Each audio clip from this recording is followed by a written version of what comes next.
ልጅ ከጅም መንጋጋ አውጥቶ ሂዶ ቪዲዮ ቀርጦ የሚያመጣልን ሰው ወይንም ሪከርድ የሚያመጣልን ሰው የለም። ምክንያቱም ይቺ ሴት በአውሬ እጅ ነው ያለች። ትክክለኛ መረጃ አሁን ነገ አንዱ ያመጣል፣ ከነገ ወዲያ አንዱ ያመጣል። ይቺ ሴት በአውሬ እጅ ነው ያለችው። እዛ ቦታ ሄዶ ቪዲዮ ቀርጾ የሚያመጣልን ሰው የለም። 4 ነጥብ። ወይንም ሪከርድ የሚያመጣልን ሰው የለም። አይተናታል። አብረዋች ከተጓዙት ውጭ ሌላ መረጃ ልናመጣም አንችል። ምክንያቱም ይቺ ሴት በአውሬ እጅ ነው ያለች። ስለዚህ በህይወት እንዳለች እየታወቀ ለምን ወደ ቁም ነገር አንገባም? ለምን እርምጃ የሚወስድ አካል ካለ ቤተሰብ፣ እኔ ባል ብዬ መጥራት አልፈልግም። በነገራችን ቤተሰብ ባሏ አንድ ነገር ባሏ እንትን ነው ባሏ በቂስ አስገዝተውታል። ወንድሜ ይኸው አንድ ሰው እኔ ሚስቴ ሳገባት ኃላፊነት አለብኝ። የመሞት የመግደል በሚስቴ ኃላፊነት አለብኝ። ተሰጥቻለሁ አይደለም? ስለዚህ አይደለም 30 ደረሳ ለምን አይሆንም? ሚስቴ በህይወት እያለኝ ካሉት በታይ ከሞቱት በታች ሁና በአውሬ እጅ ተቀምጣ የእኔ ስራ ምንድን ነው? ስራም አያምረኝም፣ ህይወትም የለኝም። ማለት ሚስት ማለት እናት፣ እህት፣ አገር ሁሉ ነገር ይኮናል። ስለዚህ የእሷን ኃላፊነት ልወጣ እኮ ነው ያቺን ሴት ማገባት። ይሄ ሁሉ ህዝብ 50 ሺህ ህዝብ ተቀምጦ ድምፅ እየሆነ እያለቀሰ የመዳም ቅመሞች ከእንቅልፍ ብዛት ብርጭቆ እየሰበሩ እረኛ በግ ሲከፍት ማለት ነው እንቅልፍ አጥቶ ሸብክ የሚገጨው እረኛ አለ። ወላሂ አመንክም አላመንክም ይሄ ጉዳይ ከተጀመረ ጀምሮ ሙሉ የኢትዮጵያ ህዝብ እያለቀሰ እንዴት አስቻለው? የምን ስራ ነው?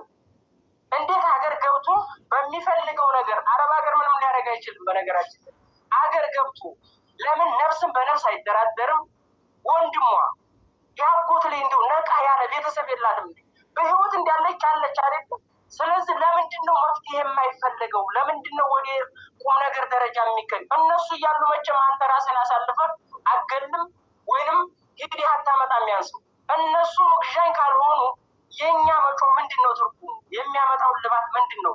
እመነኝ ይህች ሴት በአውሬ እጅ ተቀምጣ ቪዲዮም ልናገኝ አንችልም፣ ድምፅም የሚያመጣልን ሰው ልናገኝ አንችልም። ምክንያቱም ምንድን ነው የምንጠብቀው? በህይወት እንዳለ ነው የሚፈለገው። በህይወት እንዳለ እያወቅን እስከ መቼ ድረስ ነው ይሄን ነገር የሚሆነው? እኔ የኔ ጥያቄ ነው፣ የኔ ሀሳብ። እኔ ወላሂ ዛሬ ገብቼ ትልቅ ምስጋና ነው። እኔ ሱጁድ ወርዳለሁ። ምክንያቱም 11 ቀን ሙሉ ከአንተ ቤት ሁኜ እንቅልፍ ወስዶኝ ማለት ነው።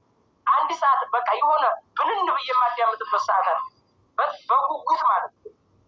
ስለዚህ እኔ ጥያቄ ለምንድን ነው ጊዜ የሚጓተተው? ባሏም ይሁን ወንድሟ ቤተሰብ ያጎትም ልጅ ይሁን እነሱ ኃላፊነትና ወስደው እኒህን ልጆች በህይወት እያሉ ለህግ ተጠያቂ ካላደረጉ እኛ ጩኸን የምናመጣው ነገር የለም። ስለዚህ የእነሱ እገዛ ያስፈልጋል። ለምንድን ነው ወደ ቁም ነገር ተገብቶ ቤተሰብ በህይወት የማይደራደሩት? ለምንድን እኔ ይሄ ብቻ ነው ጥያቄ የፈጠረብኝ። ሴት ስለገባው እኔ ዛሬ ወላሂ ለፈጣሪ ትልቅ ምስጋና እንትን እላለሁ። ሰያድ ጀግና ነህ። ድሮም አብሬ የምታገል ልጅ ነኝ። በጣም ነው የማከብር። ለየት ያለ ክብር አለ ላንተ። ሁሉም ለኢትዮጵያ ህዝብ እኔ በጣም ነው የምወዳችሁ። ዛሬ ገብቼ ስለተነፈስኩ እኔ እንጃ ማለት እኛ በምንችለው ብዙ አቅጣጫዎችን አሳይተናል። ብዙ አቅጣጫዎችን ሂደናል። እንዳልከው እኛ መቼም ሚሳኤል የለንም፣ ድሮን የለንም። እዛ ጫካ ሂደን የምናደርገው ምክንያት ምናምን የለም። እኛ ዱባይ ነው አይደል? ስለዚህ ይሄንን የማድረግ ያለማድረግ እንግዲህ ለነሱንቱ የልጅቱን ጉዳይ በትክክል ለዓለም አሳይተናል። ከሀበሻ እስከ አረብ ስለ ሀኒ እንዲያወራ አድርገነዋል። በትክክል የሚገባውን አድርገን እንደዛ አድርገናል። ለምን የሶሻል ሚዲያ ሽፋን ሰጥተናል። ሰው ግን አላገዙም።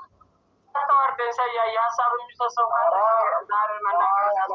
ስለዚህ ይህ ሁሉ ቀን ያንጎ የተንጓተተው በከባድ ነው። ይሄ ራሱ በመንግስትና በደህንነት ደረጃ ራሱ ቢገኝ በቀላል የሚወጠድ አንደኛ